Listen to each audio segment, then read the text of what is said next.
ثم الصلاة والسلام على المبعوث رحمة للعالمين وعلى آله وأصحابه أجمعين وبعد. Meza kuu na itifaki iliyozingatiwa, waandishi wa habari, wahudhuriaji wote. Kwa niaba ya Umoja wa Maimamu Tanzania UMATA, moja, tunapongeza hotuba ya Mheshimiwa Rais alipoamua kukutana na wazee wa Dar es Salaam ili aweze kuzungumza nao, wakati huo huo akiongea na taifa lote kwa jumla. Hilo la kwanza. Lakini la pili, hotuba ile ilijaa faraja.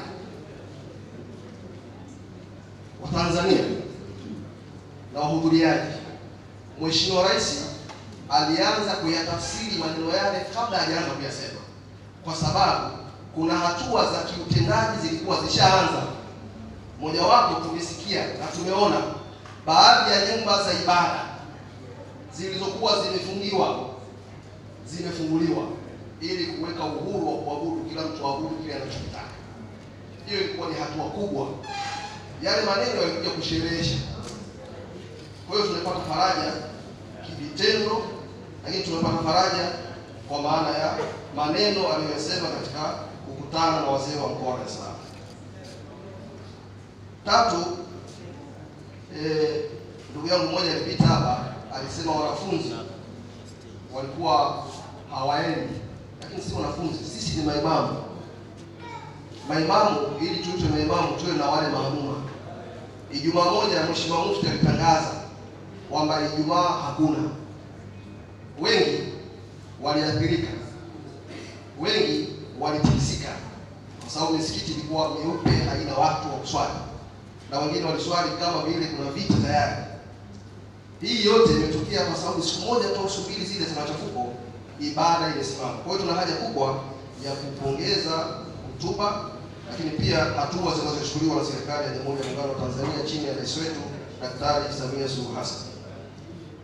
Na tunapenda kusisitiza swala la maridhiano. Hakuna kipindi bora cha maridhiano kama kipindi hiki. Yaani kipindi hiki ndio kipindi hasa tuonyeshe nini maana ya maridhiano, nini maana ya watu wanaotambua na wakakaa chini. Na yale maneno yote, kwa sababu ya muda hautoshi, tungetafsiri kwa aya na hadithi. Kila neno alilosema kimkubwa katika ile hotuba. Kwa kumalizia, tunawaomba sisi Umoja wa Maimamu Tanzania, tunaomba Watanzania wote wanaotakia mema Tanzania yetu, asitoke mtu akashawishika kwenda kuandamana siku ya maandamano ambayo inazungumzwa isiyokuwa rasmi na ni maandamano yasiyofuata utaratibu. Hiyo ni vurugu na fujo. Kwa hiyo ukisikiliza vizuri hotuba ya Mheshimiwa Rais utaelewa.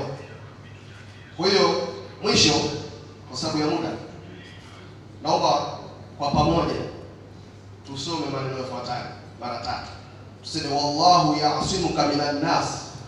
Wallahu ya'simuka minan nas. Tena wallahu ya'simuka minan nas. Wallahu ya'simuka minan nas. Wallahu ya'simuka minan nas. Wallahu ya'simuka minan nas. Assalamu alaykum wa rahmatullahi wa barakatuh. Wa alaykum assalam wa rahmatullahi ta'ala wa barakatuh. Wa alaykum assalam.